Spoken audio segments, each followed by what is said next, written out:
วันที่ 27 พฤษภาคม 2569 ค่ะ ทำไม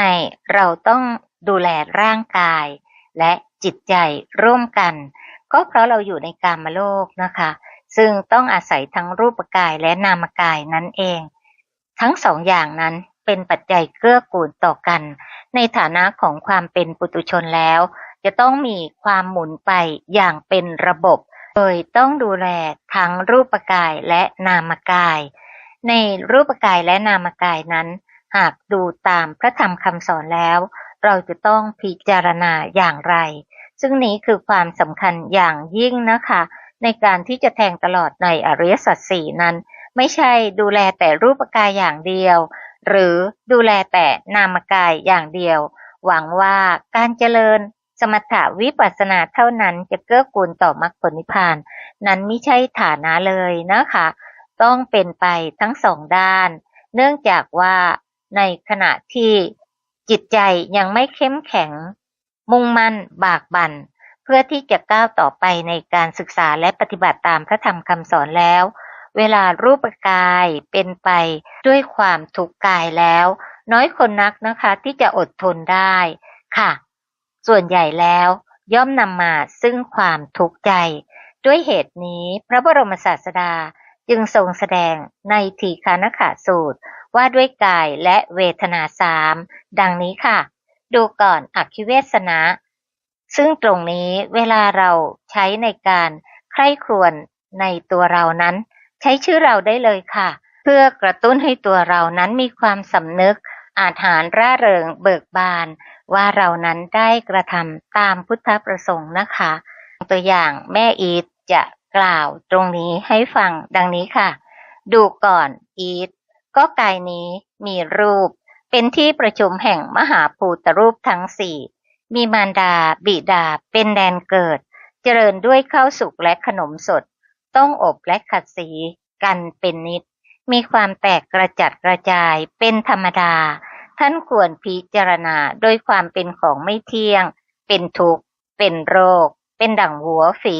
เป็นดั่งลูกศร เป็นความลำบาก เป็นความเจ็บไข้ เป็นดั่งผู้อื่น เป็นของทรุดโทรม เป็นของว่างเปล่า เป็นของมิใช่ตน เมื่ออีทพิจารณาเห็นกายนี้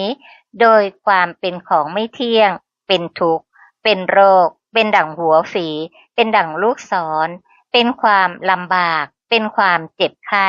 เป็นดั่งผู้อื่น เป็นของทรุดโทรม เป็นของว่างเปล่า เป็นของมิใช่ตนอยู่ ท่านย่อมละคลายความพอใจในกาย ความเยื่อใยในกาย ความเป็นอยู่ในอำนาจของกายในกายได้นี้พระองค์ตรัสเตือนในเรื่องของรูปกายนะคะ แล้วพระองค์ก็ตรัสต่อในเรื่องของเวทนาค่ะ ดูก่อนอีทเวทนาสามอย่างนี้คือสุขเวทนา ทุกขเวทนา อทุกขมสุขเวทนา ดูก่อนอีทในสมัยใดได้เสวยสุขเวทนา ในสมัยนั้นไม่ได้เสวยทุกขเวทนา ไม่ได้เสวยอทุกขมสุขเวทนา ได้เสวยแต่สุขเวทนาเท่านั้น ซึ่งบทต่อไปนั้นก็คือทุกขเวทนาใช่ไหมคะ ซึ่งเราก็จำไว้ง่ายๆเลยนะคะว่าเวทนานั้นมีสามอย่างสุขทุกข์อทุกขมสุขเวทนา เพราะฉะนั้นเมื่อตั้งต้นด้วยสุขเวทนาอีกสองตัวก็ไม่มีอยู่ในขณะนั้น เมื่อตั้งต้นด้วยทุกขเวทนาอีกสองเวทนาที่เหลือคือสุขเวทนาและอทุกขมสุขเวทนาก็ไม่มีอยู่ในขณะนั้น อีกเช่นกันนะคะเมื่อเสวยอทุกขมสุขเวทนาอีกสองเวทนาคือสุขเวทนาและทุกขเวทนาไม่มีอยู่ในขณะนั้นค่ะมีแต่เวทนาอย่างใดอย่างหนึ่งที่กล่าวขึ้นมานั้นเองนะคะเป็นประธานซึ่งจะทำให้เรานั้นจำได้ง่ายและระลึกอยู่เสมอว่านี้คือสิ่งที่ปรากฏขณะนี้ไม่มีอีกสิ่งหนึ่งนะบางครั้งเราคิดว่าเรามีแต่ทุกขเวทนาอย่างเดียวแต่จริงๆนั้นขณะนั้นไม่ได้เป็นเช่นนั้นเลยเราสังเกต ฝึกระลึกอย่างนี้บ่อยๆนะคะเป็นปัจจัยเกื้อกูลต่อการที่จะดับทุกข์ทั้งทางกายทางใจและการหมุนไปในทุกข์ทั้งปวงซึ่งนั่นก็คือการเจริญวิปัสสนาทั้งในรูปกายและนามกายโดยรูปกายนั้นก็อาศัยมหาภูตรูปส่วนนามกายนั้นพระองค์ยกเวทนามาเป็นประธานในที่นี้ค่ะเราก็มาดูต่อให้จบนะคะดูก่อนอีทสุขเวทนาไม่เที่ยงอันปัจจัยปรุงแต่งอาศัยปัจจัยเกิดขึ้นมีความสิ้นไปเสื่อมไปคลายไปดับไปเป็นธรรมดาแม้ทุกขเวทนาก็ไม่เที่ยงอันปัจจัยปรุงแต่งอาศัยปัจจัยเกิดขึ้น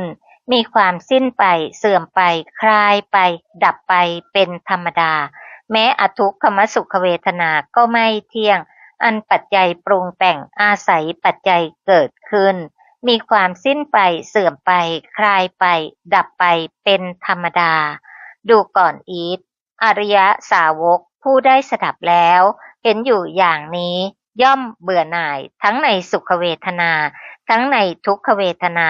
ทั้งในอทุกขมสุขเวทนา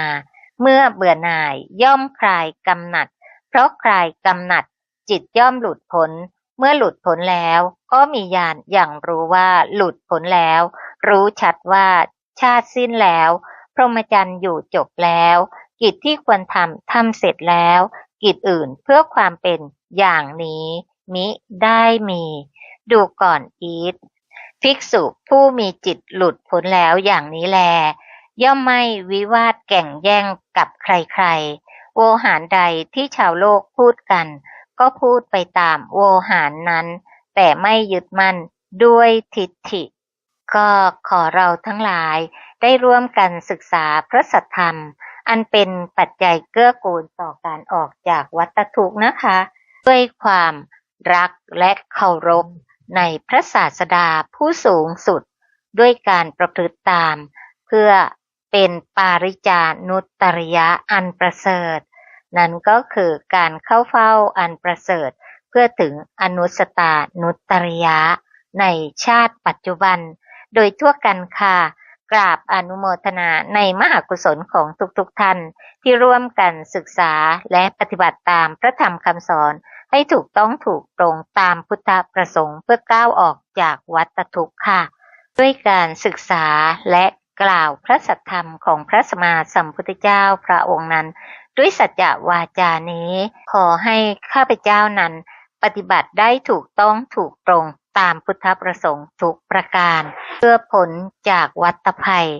ในชาติปัจจุบันนี้ด้วยเถิด